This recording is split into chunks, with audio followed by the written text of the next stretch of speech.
the target? Yeah, there is it is open to the public right now. We have nobody in our public feed right now, but it is being recorded and open to the public. Yes. Cool. Should we have advertised it, do you think? It was on the GoPIF sort of event page.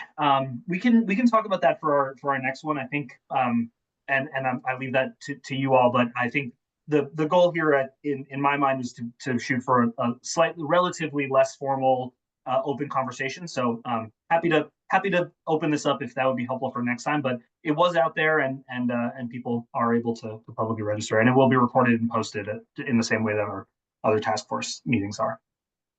Awesome. Thanks. Dan, we jump right into the agenda? I think so. We got a couple folks that are outstanding, but I'll keep an eye on the attendance list, and I think we should just get going. Okay. As Dan was saying, I think we'll be super informal, especially with a small group like this.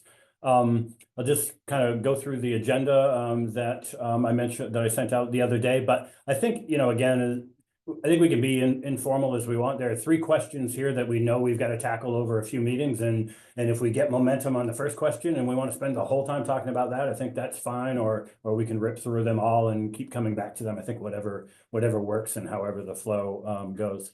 So maybe we'll start with quick introductions, and so I'll do 2 of those for 2 of the boxes here. So I'm Ryan Lowe. I'm the Vice Chancellor for Finance and Strategic Artificial Intelligence at the University of Maine system. Couple of boxes down below me anyway is my administrative assistant's chatbot. That is an AI otter assistant that is taking notes for this meeting, and then we'll condense them all down into action items and so on. So we are very AI forward over in my space, and so we're going to look to integrate that as much as we can where it makes sense.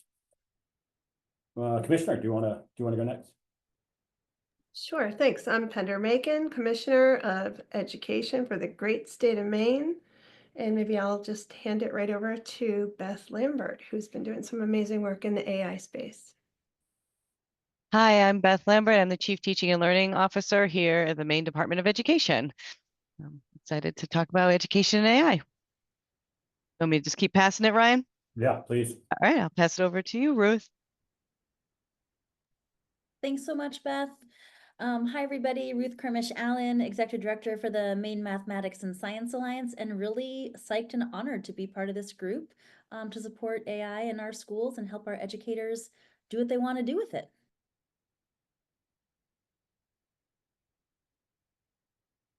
And I'll pass it to you, Sylvain.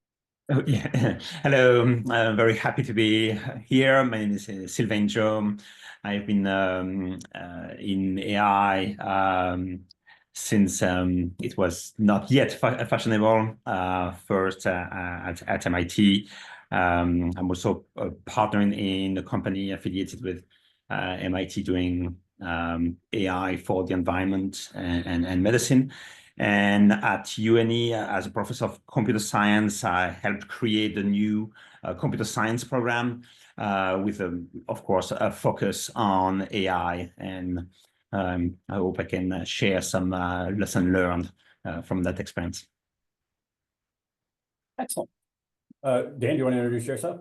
Yeah, I think everybody knows me. Hi, I'm Dan Matz. I work in the Governor's Office of Policy Innovation in the Future. I'm here to help facilitate and staff and questions and just sort of provide some of the big picture here. I'm doing my absolute best to be at every single one of every single subgroup meeting for this whole thing. So just trying to provide the big picture wherever I possibly can on what the rest of the task force is up to. Excellent. So I think I'll jump into the next piece, which is talk a little bit about kind of what our charge is and maybe preview a little bit of where we go from here, and then we'll jump right down into the agenda. So let me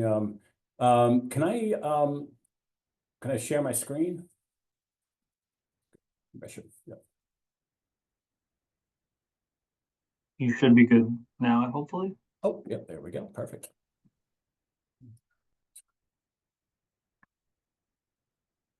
Excellent. So here's our agenda for today. So again, the plan was to look through the 3 education-focused questions that we have. we spend a little bit of time talking about some of the national and peer state recommendations that was able to pull together and talk about challenges and opportunities and areas of agreement and where we go on a going forward basis. So as a reminder, our charge for this group was we had the three key questions here.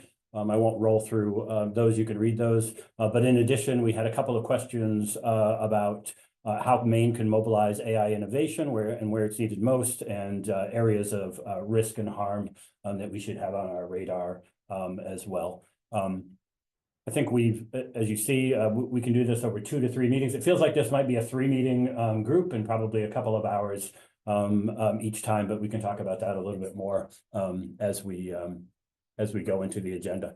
I think I'll unless there are any kind of comments, I think I would just roll right into kind of the national update and what I was able to find out, and then we'll go into discussions, if that makes sense. Okay, so again, as I said, I'm all in the AI space. I feel like there's tons of opportunities, not just on the education side, but on the administrative side, which is where I live most of my life.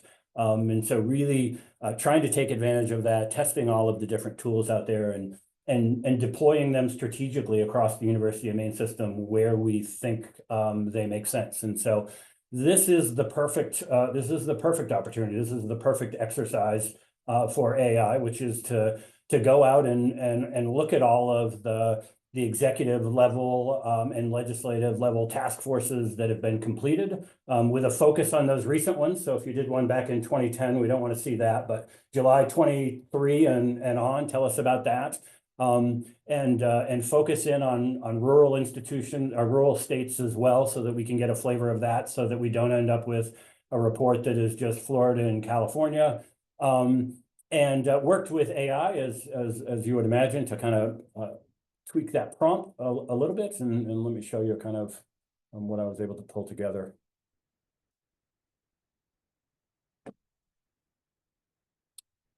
So again, for this, lots of different tools out there. Certainly could have used ChatGPT and the deep research mode, but was really looking to string together multiple tasks here. And so went to an agent. There's lots of different agents out there. In this case, I went to Manus. I've become a big fan of Manus for doing research. Manus, if you haven't used it, as a autonomous AI agent designed to do. Am I the only one? Oh, I'm sorry, Pender? Sorry, did everybody continue to hear Ryan, or did he go silent?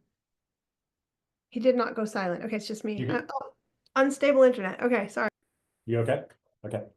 So this is an autonomous AI agent. Again, the idea is it will execute a series of complex tasks independently, where you might have to sit there and do 5 or 6 of them. This can string that together for you. So in this case, I asked it to go out and do that report pretty much in the same language that I was just talking about. And these tools, if you're familiar with deep research or these agents, they come back with a nice plan. And so I was going to go out and research all of the reports that were out there. Again, that focus on July 1 of 2023. So we get recent reports, and we're going to pull it all together in a comprehensive report. What I'll note before I share the report, or maybe as I share the report, is, like us, there's a lot of states that are kind of currently still in the middle of this. So there's not a ton of completed reports that are actually out there. In this case, I found the universe to be about between 8 and 10 different reports that were out there from, if I just scroll down a little bit, you can see the states.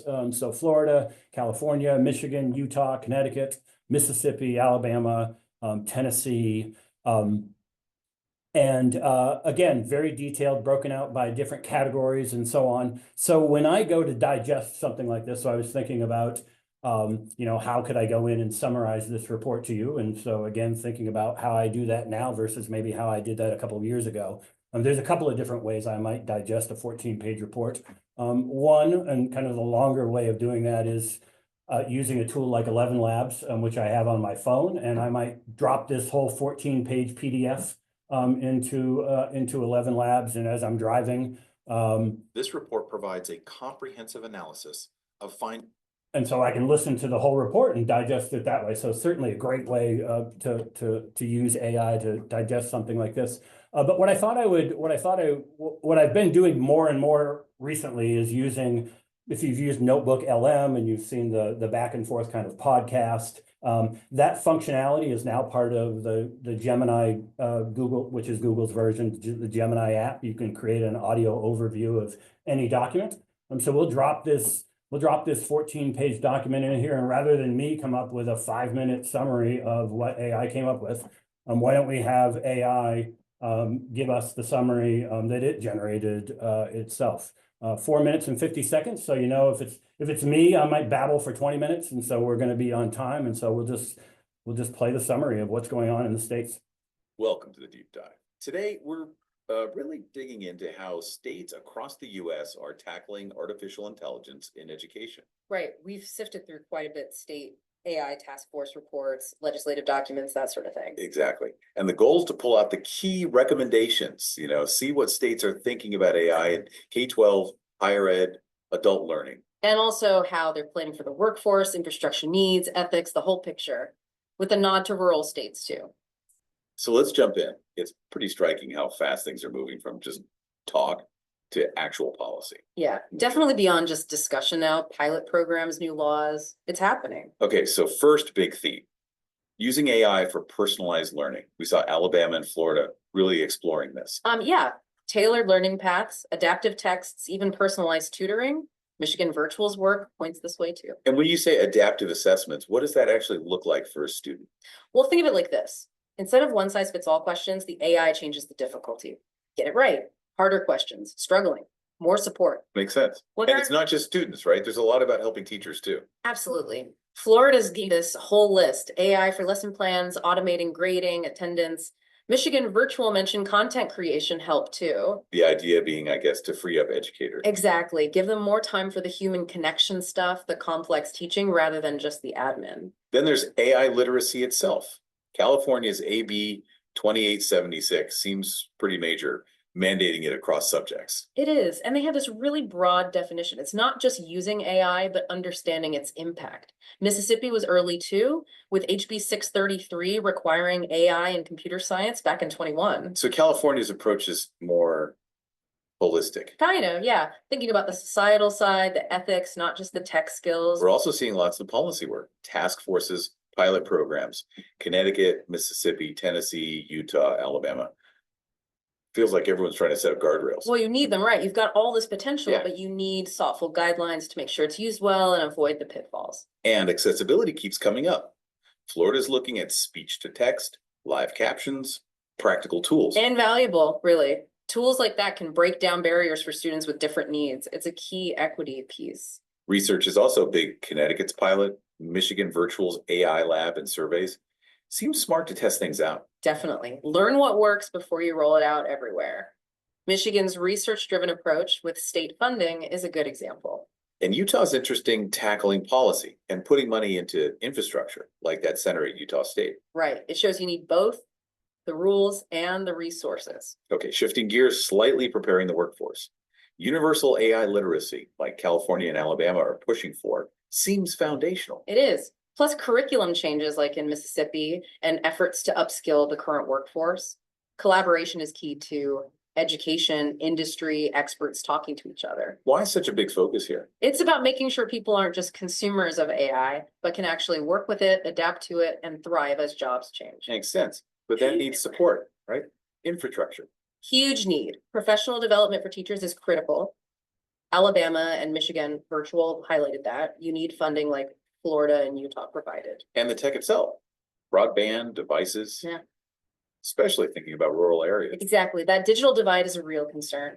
How do we ensure rural schools aren't left behind with connectivity and support? Which brings us to the whole opportunities versus risks discussion. Yeah, the potential is clear. Personalized learning, efficiency, accessibility, but so are the risks. Data privacy is a big one. Algorithmic bias, ethics, over-reliance maybe. Michigan surveys showed educators are definitely thinking about this. And they should be. States seem aware they need safeguards, transparency, human oversight, clear policies like in Tennessee and Utah, data governance. And thinking specifically about those rural contexts again, AI could bridge resource gaps, offer specialized courses or PD they wouldn't otherwise get. True, but the challenges are significant.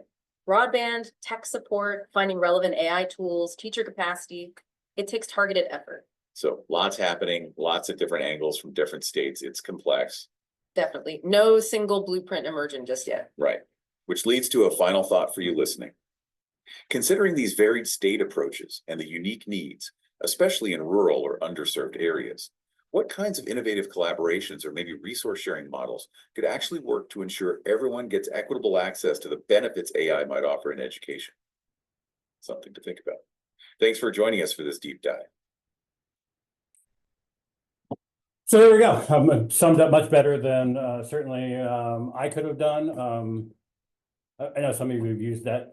I saw some of you nodding and used that tool. It's such a great tool for understanding really complex topics. You drop it in one of those notebooks and listen to it while you're driving, and so really a good use case for AI in this case. So I think that gets us through the intro piece. And again, because it was all AI scripted, we are right on time, just like I expected to be. And so I think we're at the point where we were going to discuss the kind of dive into the 3 questions. I don't know if anyone wanted to tee that up or had any comments, or you just want to jump right into question 1. Let me just open it up.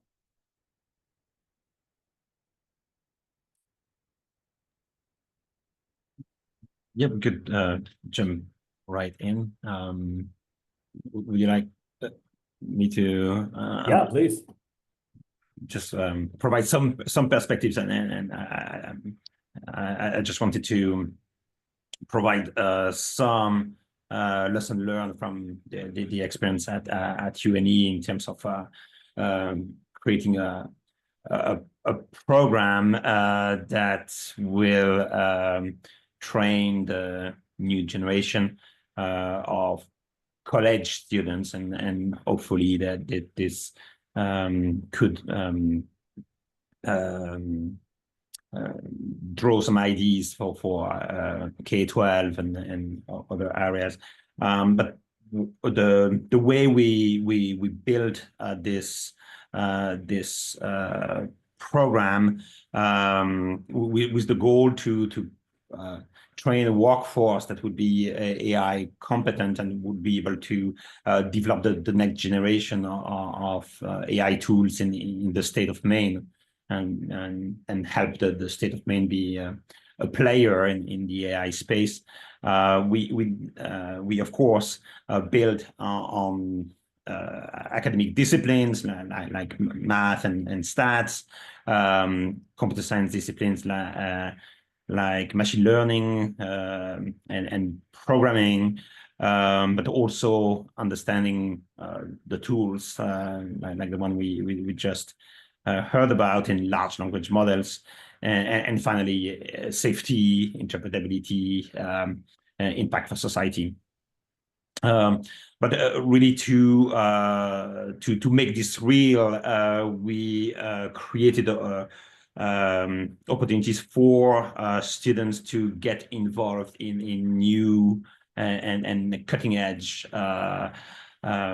aspects, given that AI is evolving so fast, and what we're discussing today might be obsolete in a year or two. So we want to build this updates and this cutting edge aspect in the program, and undergraduate students are involved in research projects with their faculty. They are helped for internship. Of course, this is ongoing. More and more settled in Maine, that those internship would be more accessible. And we also help students to follow the industry trends. We realize that we need to act more as a guide in this fast evolving technology, rather than delivering all the knowledge to the students. So we we try to stay current and feed the new information we learn about those companies like XAI, Anthropic, Meta, and so on, and help students understand the trends. And then that's not only from a technical point of view, of course. Ethics, the impact on our political system, on misinformation, and so on, is also something we keep an eye on. So news articles are relevant. And something that sometimes gets forgotten is the soft skills in this area. You don't learn alone. You need to collaborate. You need to communicate. You need to network, and we want to help students get engaged really in this community and participate in conferences, being on video conference or in person. Something that is also important to help train the new workforce is to prepare them for interviews. That really dovetail into what I just said, but being able to communicate, express complex technical ideas in simple terms, and teamwork and all those aspects. And so finally, in terms of engagement of colleagues and other discipline, this is not just a technical endeavor. We got huge buy-in from our business colleagues from Uni Business School, and also from our medical school. So or the new physicians, or the medical students are extremely interested in incorporating AI tools. I work myself with radiologists and using AI to interpret medical scans it's critical. So this program has draw some interest from other disciplines, and that's really something that makes me conclude that AI has become a basic skill, or not just a technical skill, but something to be aware of, so that collaboration can happen between a physician and an AI engineer, or between finance analyst and AI app developer. And I'm a strong believer that those interdisciplinary collaboration could lead to new companies being created in the state of Maine, and help to develop the emerging ecosystem in the state. Excellent, excellent. Others, thoughts? So can I ask a clarifying question for the 3 questions? So we're kind of blessed in that when we look at the 3 questions, there are already fantastic examples of how Mainers are making each of these things happen. So how much space do we have? Could we almost like define case studies in different contexts to answer each of these questions, tell those stories, and then have recommendations for each based on what we're already seeing happening in our schools and in our colleges? Is that something like I've never written one of these reports, so I don't know like I've read the end products, but I don't know how you get to the end product and how much flexibility there is in making it happen. So I'm gonna let Dan chime in on the specifics of that, but I love the direction that you're going. I've said many times, the thing that gets me excited in AI is the use case and the application to my day-to-day stuff. And like you said, I mean, I spent a lot of time looking through, what other states were doing and so on, but I always find the better examples are the homegrown ones and the ones, quite frankly, that we heard from the two panels last week. I mean, there were as many really, Fantastic things, the yeah. thing I liked about those most is because I could immediately, oh, I do that same concept, but for, for finance or whatever it might be. And so it just it reaffirmed that I felt like, oh, I'm on the right step when I do it that way or tackle the problem that way. So I love those examples. And I think that might be a great way to do it. Yeah. You can see yourself in the recommendations instead of, a lot of text. Because we could almost do like a paragraph or two of like a literature review, like what you did, of like, what are other states doing and what does research says strategies work best? Like we could do that overview, and then we could have some case use examples of what's already happening in Maine, like pick one public school, pick one high school, pick one university, pick maybe a partnership between a university and a high school. Something, I don't know what those use Sure. cases would be, but there's lots of different examples of that already happening, just to answer question 1, and we can see that happening for question 2 and question 3. So almost like identifying a structure, having an overview, and then some exciting examples of what's already possible. I also feel like it might be important to recognize it, and we might have to answer each question twice, in that there is a pretty big difference between what's happening in higher ed and what we're talking about for the pre-K-12 world, is one thought. And the other is, all of those examples from various states are interesting and cool to look at. However, we might want to curate the list of states to be more reflective of the practices we have in our state and the structures that are in place. So, and the states that maybe Maine, if we want this to be a useful document, that Maine school leaders and educators will be like, oh yeah, we want, like, they're none of them are going to say we want to be like Florida or Tennessee or Mississippi, or like there's none of them are good. So also, because in some cases the recommendations are statewide policy that all schools must do a thing, we want to make sure that it's a good fit for Maine's hyper-local control dynamic. So we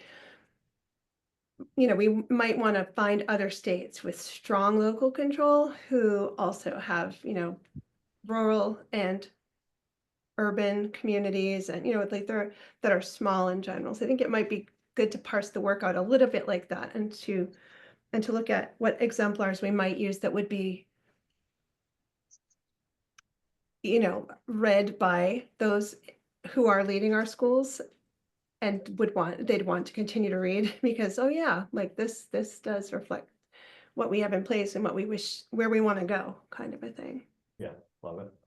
And I would just build off of, I agree with both the commissioner and Ruth. And I think that, one of the things that we're seeing, and you all heard, is some educators and some schools are ready and doing, and, like I said, our team's in 100 schools right now working on AI. That's seems like it's a lot, and also not at the same time when you compare. And so it's like, and so you honoring, I think sometimes we fall into this place that like, we're not doing anything because we don't have every single teacher in every single classroom, when we really have to honor the great, innovative, cutting edge work that we are doing, and also honor the time it takes to really bring everybody into that place in a way that's not in this sort of very strong top-down mandate that everyone needs to do the same thing to check a box, instead of really ingrain that into our teaching and learning. Because I think, and this is maybe a little bit of like what I'm seeing too, is that what the commissioner's talking about is like the needs of higher ed and the workforce and going right out, versus like when we're talking about how are we helping our elementary schools to understand where AI is being used? What does it mean for a 7-year-old to understand and use AI at a level? It's so far from, Ryan, like where you are. Yeah. It's awesome and important, but like, so how do we not lose that, folks? Because we can lose those elementary teachers who think then they don't need to prepare for an interview. They don't need to think about the workforce, but they do. It is that digital citizenship piece, understanding those foundational pieces of computer science, which are key to understanding AI and how it works. I think we don't want to lose that messaging in. I think I agree with both, like I said, the commissioner and Ruth. There's opportunity in this report that might look different than what some of the other subcommittees are coming out of that are more all the adults, sort of facing, and we have such a span here. So I would welcome that as how do we highlight those things and also give opportunities for folks to make suggestions and or to take inspiration instead of coming out to say that like every kid needs to have a like a Conmigo, like it's like every school needs to invest in that, because I just think it will be mis-resourced as if the educators aren't ready and understanding the buy-in that many of us already have.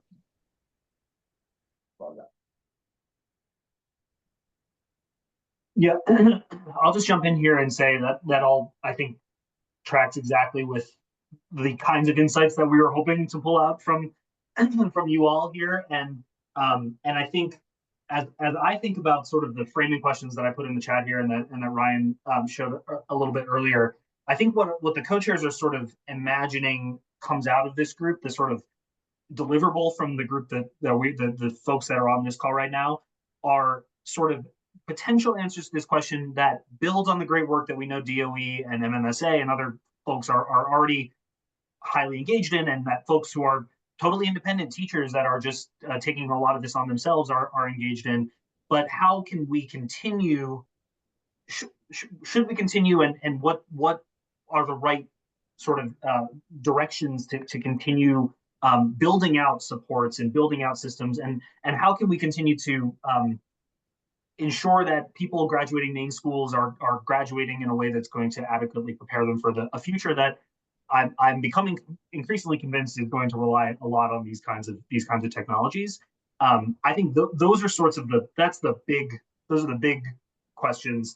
And then the three questions here are meant to sort of help guide if we can come up with a handful of bullet point answers on each of them that could turn into something down the line. I think that's sort of, this is more of like a guiding decision-making matrix and framework here for us, not to suggest that there isn't great work happening, or not to suggest that there isn't, really impactful educators and administrators and other folks on the ground already. And I think framing them in terms of look at what Kate Meyer's doing at MDI, and maybe we could think about how to leverage other resources and pathways to have other folks have access to similar supports, I think is a really powerful framing, and I really appreciate those insights.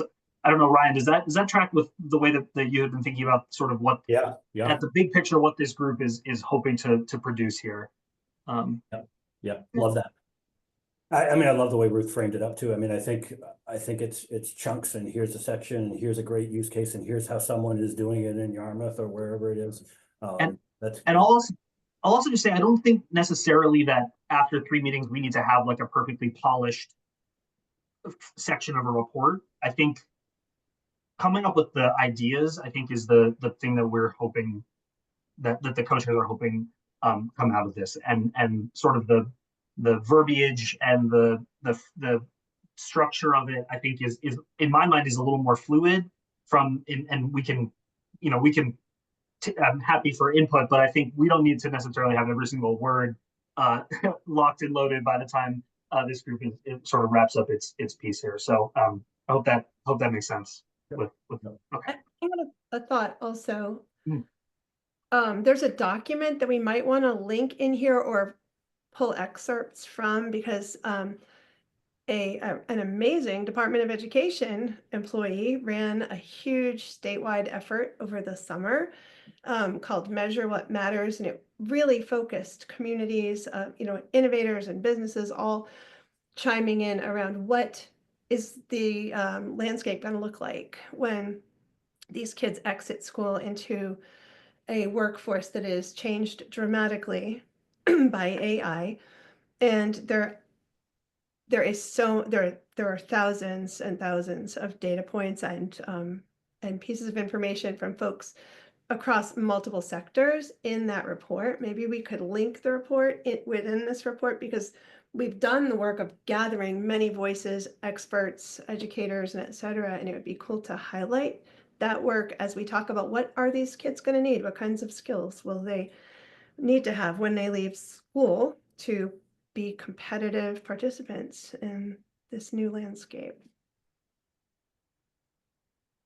Can I make sure, I'm gonna put this in the chat, make sure I have the right link here. A quick Google, does this look correct? Okay, looks like that did the same thing. Okay, fantastic. Sorry, you beat me to it. We're good. Okay, no problem. Very, very helpful. Yeah, I will be digging through this with a fine tooth comb. Appreciate that. So what about other pieces of the three? I mean, I'm interested. When we started off, and you were talking about some of the programs you're setting up, and I was thinking of this last week. You know, what are your thoughts on how we keep people up to speed? Is it, you know, it's such a changing space. You know, I do a lot of these trainings now, and sometimes I'll mention just almost half joking that, you know, if I see something that was published 2 weeks ago, then I almost don't read it. I move on to something more fresh because this space changes so fast. So how is it we keep faculty members? How is it we keep classroom teachers up to speed? What's the thinking on that? You And know, how would we talk about that, Commissioner? I think this is exactly why we need to look at what are those transferable skills that will apply no matter what churning and renovating will happen within the AI space. So critical thinking, they need exquisite language skills. They're going to always need precision of language and be able to articulate things. Also innovation, because AI is going to be there just ready to create the stuff, but having the ideas and the human end user experience and having kids be able to articulate those ideas and also self-monitoring, because there'll be so much working from home. We're all just you know, in 3 years, we've transformed what it looks like. My deep fake office right here. This is my actual window, not my office, but you know, what are those skills that that somebody needs for that no matter what the new technology is, or no matter what the new breakthrough is, that they're adaptable, they're flexible, they are, you know, self-motivated and self-directed and optimistic and good problem solvers, and they learn how to learn all the time, and to feel confident and excited about learning new things, because rigidity is going to be the enemy of this. As you say, like 2 weeks ago, that's just such old news already. But I think that schools need to hear that. And if I might just add, I think there's a disconnect because I, at the head of the state, I'm holding schools accountable for standardized assessment scores that are based on a few hundred standards that kids need to learn and know and be able to do.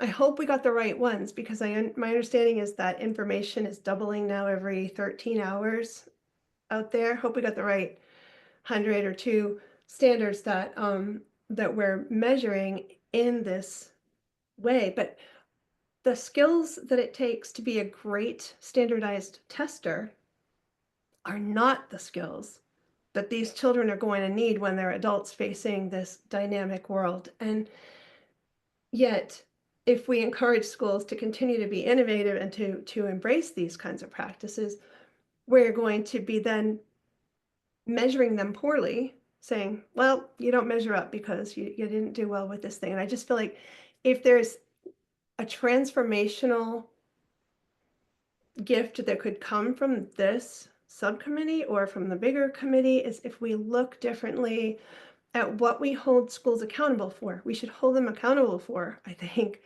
teaching those transferable skills that they're really going to need. Of course, we want them to be able to read really well, and we want them fluent in, you know, math and literacy. We care deeply about that, and I'm not in any way saying that's not the thing. It's that thing, but in the context of these bigger, more complicated ways of thinking and behaving in the world. Excellent. And I think if I build off of that, I think agree all the things the commissioner said. And I think also getting in and showing for more like, because that's like the overarching, like the day to day. What we're finding is when educators are starting to see not just the shiny tool that is changing daily, weekly, monthly, but really see the potential for differentiation, for meeting students where they are, for individualization, like we've never seen. And like many of us, all of us maybe, who went into teaching believing that we were going to be able to meet every student where they were, design individual and all of the things. And then we're faced with hundreds of students and complexities of all the things we talk about in the education space every day.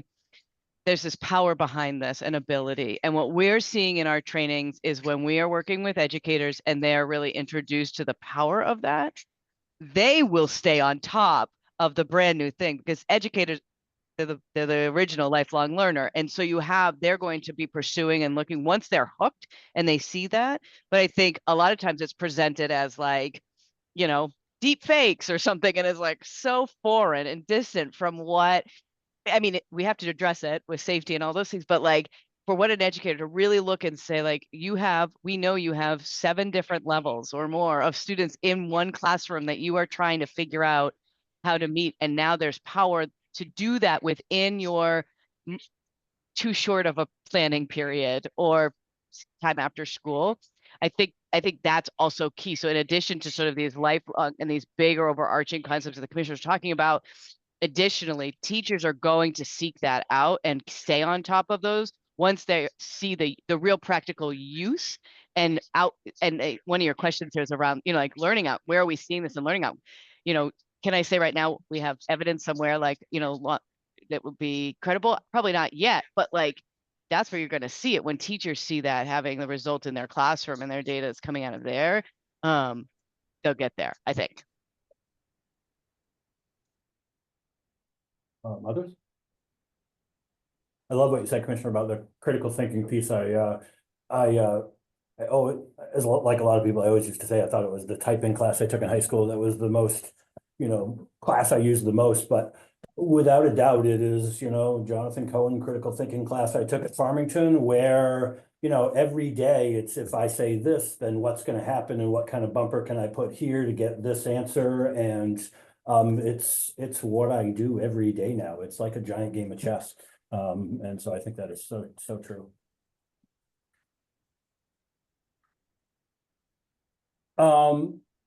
So other places we want to explore, anyone want to weigh in on other parts of any of the questions? I think we have, what skills and literacies do we think are going to be essential? What roles can each of the institutions play? We spent a little bit of time talking about professional development tools and resources. And then we also have a little bit about examples in Maine and National. I think we started off talking about all this. So I think we've touched on all of them, but where do we want to expand? Where do we think that we can lead? And then risk is another category we haven't touched on. I wanted to put in a plug for like we've been pushing computer science for many years now, and I just I want to just keep a plug in that those foundational logical thinking, obviously the critical thinking that the commissioner was talking about, discernment, these are key. Like the integration and the way we handle it in Maine is through, computer science integration across content level areas, is AI as well. Like I don't want us to to lose that ground. I know, I think I can assume, Ruth, you're with me on this. 100%. We don't want, and we want to make sure that it's actually reinforces the importance of that this is understanding and being aware of that. So I would say when we think about skills, we'll make sure that's in the conversation. It's almost like, I think both myself, my team, and the educators that we work with, they're really viewing AI as a subgroup within the greater computer science conversation. And so I think we should certainly make that point. In reference to what new skills should be taught, they're very similar, as the commissioner and Beth and others are saying. A lot of the skills to be taught to be successful with AI in the workforce is going to be very similar skills that are going to be successful across, honestly, most any content area. The thing that I really want to make sure that we're careful of is not saying they should be learning X language, or they should be learning this AI skill. I think if we go down that pathway, it's going to be, as we were saying, like outdated in 2 seconds. And then it's going to be misinterpreted. I'm concerned even by sharing examples of what current platforms people are using in their classrooms, that may also be seen as a directive, and that would potentially be handicapping. So I want to make sure that we don't go in that route, because I know that I think that we are in danger of doing that across not just the education report, but across all of the reports that are going to be coming out from the task force. I love that. I totally agree with you on that concept of the tech. I mean, the how you're using the tool, then let's highlight that, and not the tool itself. Because I mean, I can, you know, six months ago, I was creating tools that would help me manage my email, and then something comes out, and now I can just do it with a prompt. And so I don't need that tool anymore. And so it'll be the So, same you know, here. I would even venture, like, whenever we do mention a tool that's being used as an example, that we say, this could be outdated. Here are like the core components of what that tool offered. When you're reading this, there will probably be a new tool. And you know, and here are the skills that you could be using to assess critically what tool is going to be working for you. And that's, I think, the piece that educators really need, is how are they going to learn to kind of break apart whatever is coming across their desk? How are they going to be able to figure out which of these tools are going to be working for them in the way that they want it to be working for them? That's something we're thinking a lot about, is just how do they ascertain, or, you know, almost analyze each tool to see if it's going to be worth it for them or not. Yeah, and the other end of that is, you know, we've gone all into the whole vibe coding concept, and so we are creating tools on a regular basis to address, you know, I've mentioned before, I spun up a tool to review grant proposals against keywords and executive orders, and spun up another one that generates agenda sheets for our board meetings, and, you know, all kinds of opportunities out there with all kinds of different tools, some that we create on our own and some that are off the shelf, which is why it's so exciting. Sylvain, I think you were going to mention something earlier. Yes, it's probably more linked to the next, the third question in terms of support. Something we were wishing for early on, when we did establish the program, is kind of a statewide sharing of computing resources. I know that the big player in the state is Maine system. So learning from the lesson from Massachusetts, which has a very well integrated computing network. I think it's situated in Western Mass, but it's shared with most institutions in the Boston area and beyond. So I think that would help. First, give access to students in any institution, including rural area, to have access to really the state of the art in AI, which is something, given the cost of infrastructure, it's really not possible for small institution to do alone. So more resource sharing between institutions in across K-12 and higher ed in Maine would be on my wish list.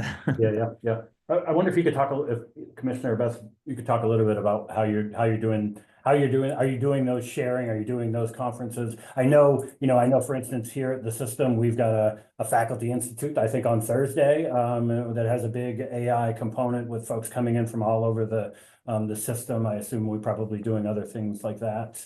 Yeah, of course. And Beth and her team, in addition to being out in schools and doing the trainings, they host regular office hours where people come in and share ideas.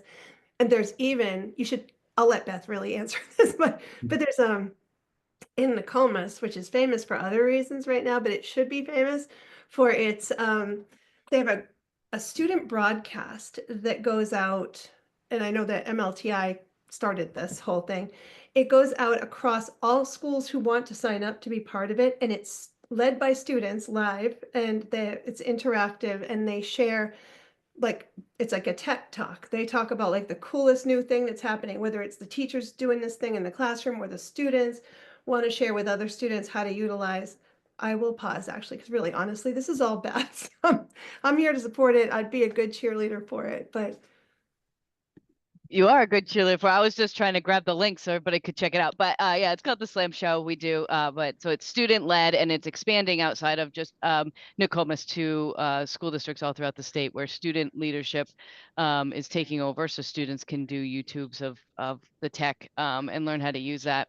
We're also designing. We'll have something in the fall, Ryan, as far as like a larger conference type for educators around using AI, and so that's exciting.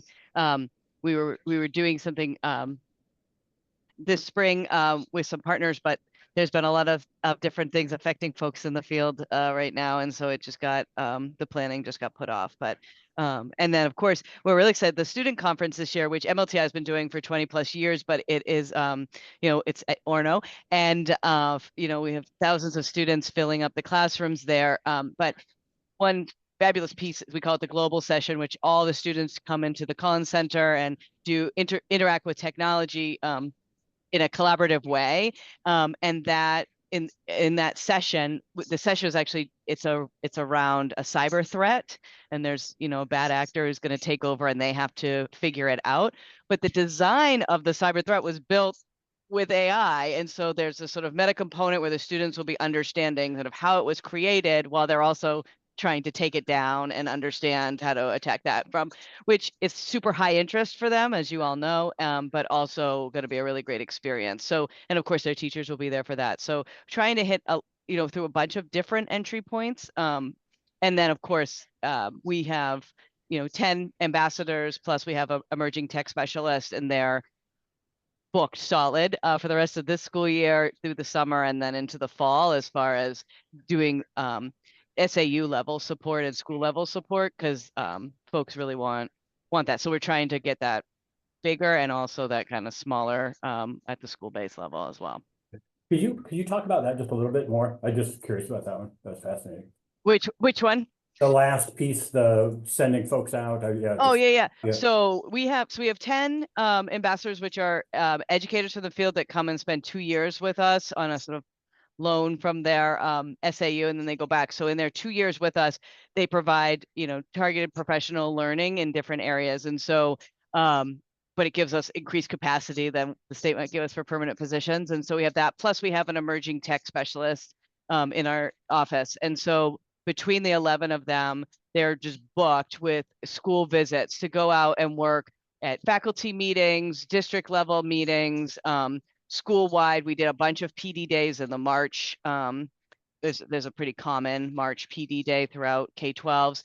They were there really working on and really doing what I was talking about, this idea around helping educators see, understand what the tools are that their students are using, because we know the whole cheating thing is a concern, but like really understanding what it could do for you, because we found they think they need the training on how do you keep kids from cheating with AI. But when you show them, well, this is it's not cheating, what you could be using, and it's not cheating. Teachers are so worried about being perceived as cheating themselves. It's fascinating. But once you get them, you probably have that at the university as well with plagiarism and things like that. But once you get them past that and they start putting in and using it for tools of like, well, what are your most challenging leveling issues or what's going on in your classroom? And they start interacting with the tools in that way. Then all of a sudden they're making connections from, oh, here's how I can use it. But then also they're not thinking about how their students are going to cheat with it anymore. They're like, I could ask kids to do this, or we could have them. What if they were solving their own problems, you know, and helping themselves in that way? So I don't know if I answered your question, Ryan. If there's something more you want to know, let me know. But No, like that's great. I love that. that's what we're seeing sort of on the ground level, which is quite exciting. And it's awesome whenever you're doing training and something. I mean, we also do a lot of stuff in like math for teachers who hate math and stuff like that. So it's really cool when you go in and they're just like so excited. It's such a tool that is, you know, it's sexy, you know, so it's a lot of fun for us right now. I love that model because it's the biggest challenge I find in this space is scaling it up. You know, there's not like someone who a year ago whose job was just, maybe other than Sylvan here, but whose job was just AI, and that's what they. So even our IT folks, that's not something that they come in and think about every day, and so, you know, finding that space and how you can utilize it.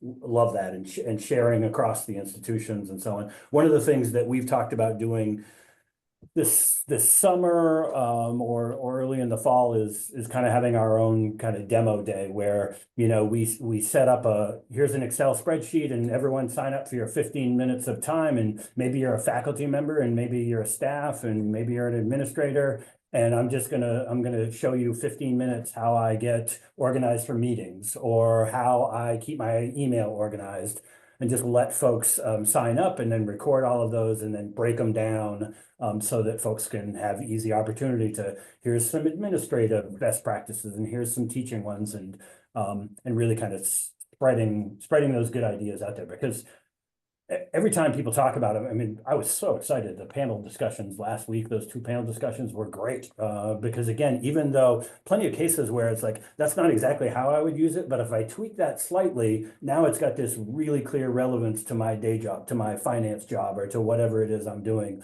because I'm going to use that prompt and I'm going to tweak it slightly, or so really good stuff, and love that. Beth, can I jump in with a question that sort of double clicks on something you were saying in the middle there that I also heard in the run up to the meeting last week from a couple of folks, around the sort of framing shift between AI as a tool that kids use to cheat to AI as something bigger than that or different than that, right? That even not even necessarily it isn't that, but it is a whole lot more. I'm curious about the progression of getting from A to B there a little bit, and from how you have found what you found to be impactful and effective ways of getting people to sort of broaden the aperture a little bit there and think about things in slightly different ways. If you've pulled out those insights from conversations that you've had, or Ruth from what you've done, and Ryan, and really anybody, I think this to me is sort of one of the key pieces in the education space, is to go from sort of altering the preconceived notion a little bit here, and bringing in new concepts and ideas. So just curious, since you brought that up, to double click on that.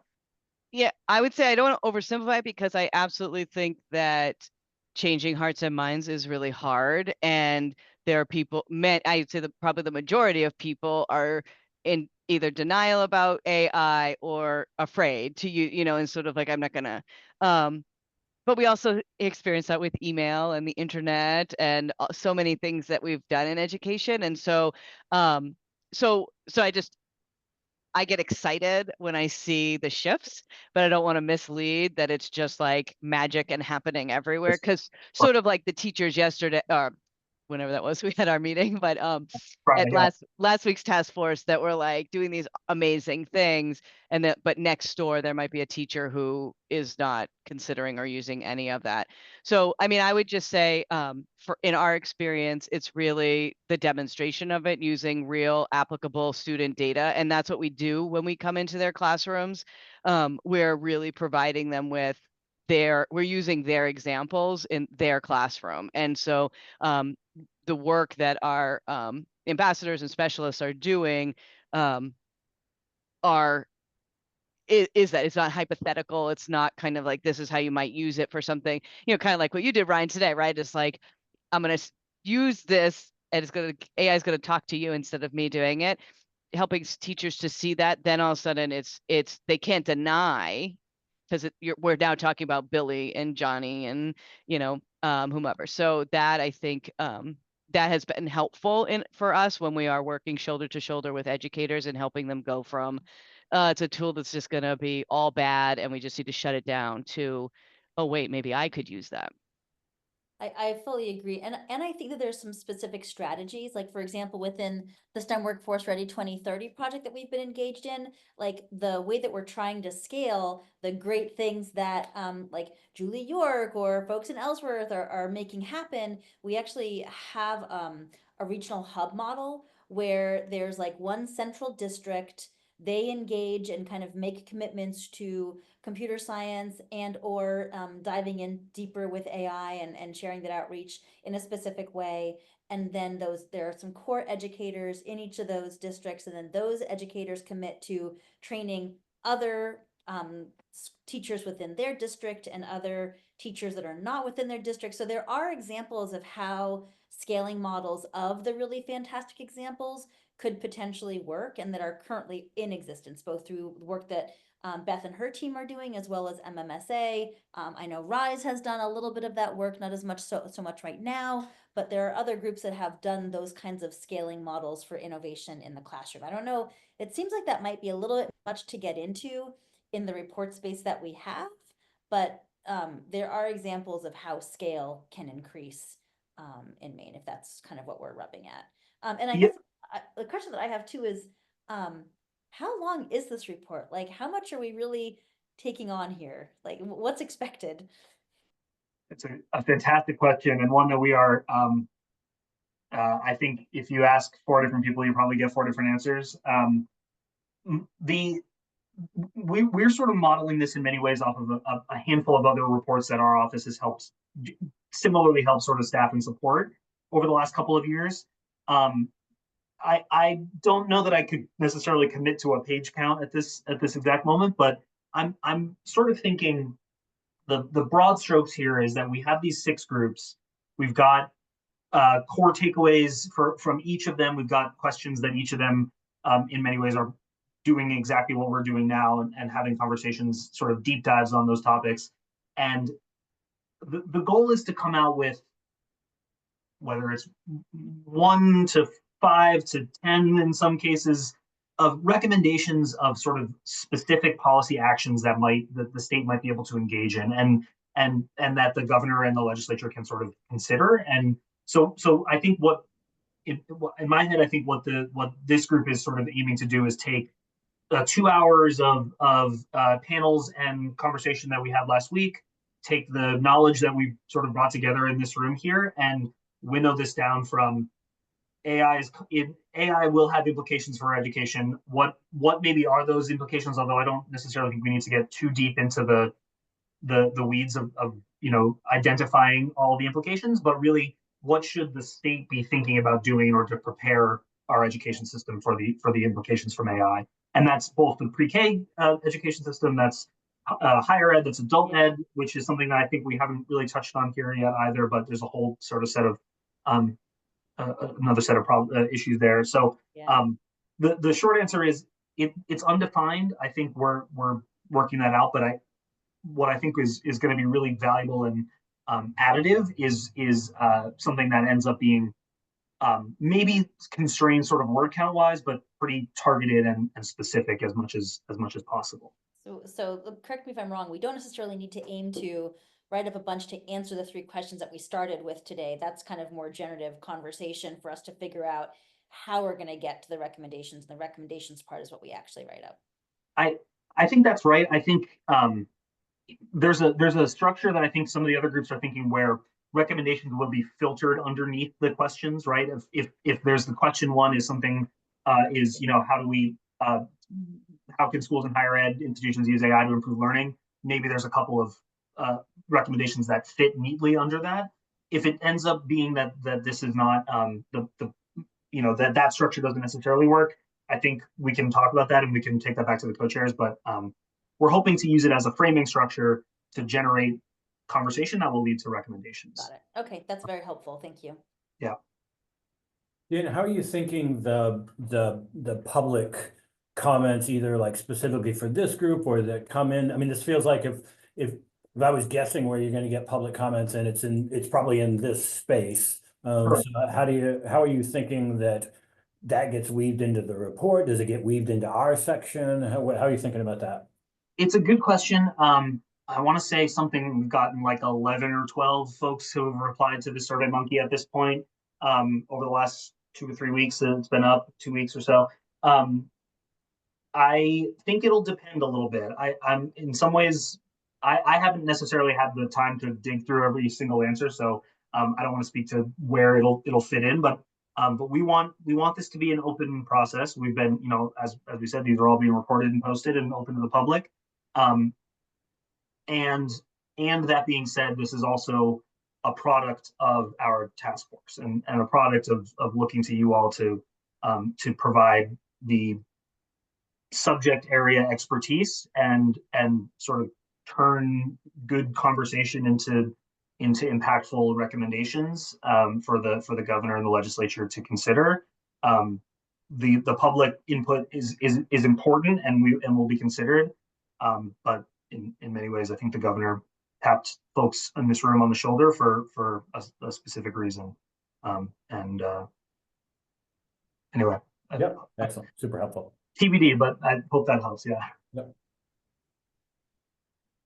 How about we probably got another 10 minutes or so before we want to start thinking about next meeting and wrap up and so on. So I think I'm just looking down through the agenda, and we can go in any direction anyone wants. I don't think we've talked much about risks that we should monitor. We've talked a little bit about that in the context maybe of some previous conversations, but anyone have thoughts about that or another area that they want to weigh in on in the last 10 minutes or so?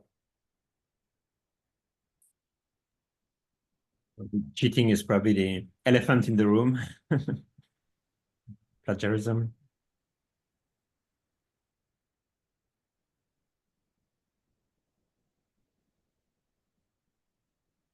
I think that there's just accuracy, just hallucination, risk level on that side of things as well, for sure.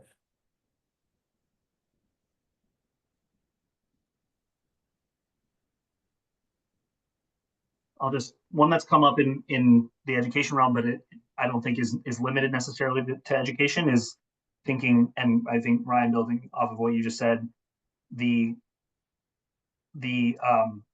risk exposure of sort of individual folks who are potentially procuring these tools is something that we keep thinking about, and how to mitigate, whether it's a municipal government or a school administrative unit or a business or what have you, if folks are going out on a limb to procure a tool that might, as we've said, be out of date in 2 weeks, or might have some sort of back end issue that leads to sort of data privacy concerns. I think certainly in the education space, I can imagine that being a major hurdle. But yeah, there are definitely best practices. I mean, we've got them in, set up here. I mean, if you're going to play in this space, you've got to have kind of strict safety guidelines and making sure that you've got all those security pieces. So certainly that'll be part of it as well. Yeah. I'm wondering about. You go ahead, Beth. Well, I was just going to say, I think this is maybe a place to just put it in for this group to consider. I do think a challenge is at the rate that these things are moving and developing. And as you say, Ryan, there's lots of best practices, there's lots of things out there, but also working within this, coming from the state, within our systems, the state government can be challenging, because what a local municipality might be able to do versus what the state is allowed. And so we want to make sure that, or possibly something for this group to consider is, in our recommendations, is how we keep the state. We understand that they have a major responsibility to protect the interests of the people and the state, but how are we allowing it to move with something that is as fast paced as this, so that we're able to stay ahead of that, because we just know that state entities generally are much slower than a private business or something could be, and that in this space with what's happening, it's a consideration of making sure we can do our best work in education. I'm sure at the universities as well. Well said. Yeah, we made a decision early on, I think I've talked about this before, but to split up the administrative and the academic side, and that we were going to go on 2 different paces. And so, the academic side, as you would imagine, is a little bit closer to the classroom, and it's going to involve faculty, and we're going to be deliberate in the way we do that. But the administrative side, where it's largely one person in charge of those structures, it's much easier to move things along faster. And because we wanted to have a deliberate conversation about the classroom, didn't necessarily mean that we needed to wait on the administrative side. And so that was a decision that we made kind of early on, even though we're in the same organization, kind of two tracks. I wonder if you could talk a little bit, anyone, about how your, how schools, departments, how are you propose, how are they paying for it? Is this all within existing? I mean, that's the biggest question I get. One, because I'm a big supporter of this, so everyone assumes I'm going to also, and CFO, so I should be there with the check to provide you to pay for the tool. So I think for us, generally, we've worked out some system level agreements, and so we've got a system level Perplexity an account for all of our employees. We're a Google institution, and so Gemini is built in as part of that. But when you want Manus, you saw Ryan do a cool demo today, and now you want that. That's got to come out of your office budget, just like newspaper subscriptions went up, or office supplies, or anything else. And that's a question that we get a lot, and it has probably slowed implementation a little bit while folks are still trying to figure out, can I even do that? Can I even buy that? And so I will say, as a leader on our side, just had a conversation today about, I'm going to pull my team together over the course of the next month or so, and we're going to talk about being AI forward and leaning in as much as we possibly can. And I see these studies about all of these employees that are ready to move, but they don't, because they don't know what they can do and they don't have guidance. And so we're going to give folks those guidance, and you need to do it within all the rules that existed for student data and our data, before AI. And if you can live within those boundaries, we think it's a great tool. And so we're going to encourage it as much as we can. But the payment thing is certainly popped up a lot, because these can be expensive. And to Beth's point, if you're something large like state government, you're something large like the university system, try managing just the procurement process here, because these are not tools where, typically state government, university system, we go out, we're looking for a large language model to service my need for the next 5 years. Well, that doesn't exist. What does exist is consistent $20 or $30 a month payments. And so if you have 20 people who are direct reports and they all have 4 tools, now all of a sudden you're approving 80 of these a month, times 12, and 5 other people are touching it as well. So it can become a procurement nightmare. And so we have kind of put processes in place so that, we're buying subscriptions on an annual basis, that we manage it from our IT department. So, Ruth calls me up and says, I want to sign up for Replit or whatever it is, then we're going to sign up on our end. We're going to drop Ruth in our team's account so we know it's secure. We're going to send you an invoice for $300 or whatever it is, and you're up and ready to go. And we don't have to worry that Ruth is going to go rogue on her own Gmail account, and then she's going to start inputting data that then is going to be used to train the model. We can take all of those kind of precautions on our end. And that's not something easy. It's not obvious. This isn't something that comes along for state government or the university system. We're slow moving ships. And so weird stuff like this comes along. It can be really challenging to put the proper processes in place to manage it.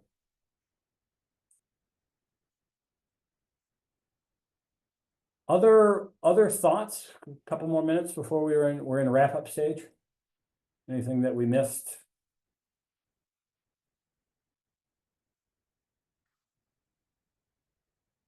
Oh, you're still on mute. Okay. Yes, sorry. Just throwing an idea about thinking about rural areas and institutions. What has been done regarding high-speed internet? Is it already a solved issue across the states?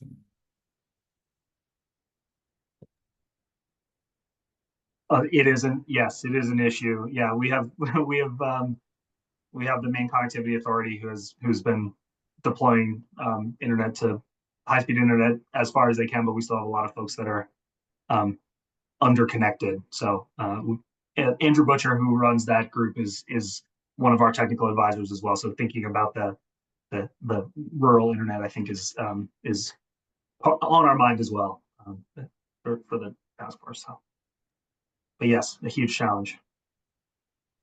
But really, wonderful and extraordinary in Maine that we have all of our schools have access to high-speed internet. So in their classrooms and in their schools, which is not the case with all rural states. So still work to be done. Don't want to slow that at all, but also knowing that in our K-12, PK-12 classrooms, they all have access.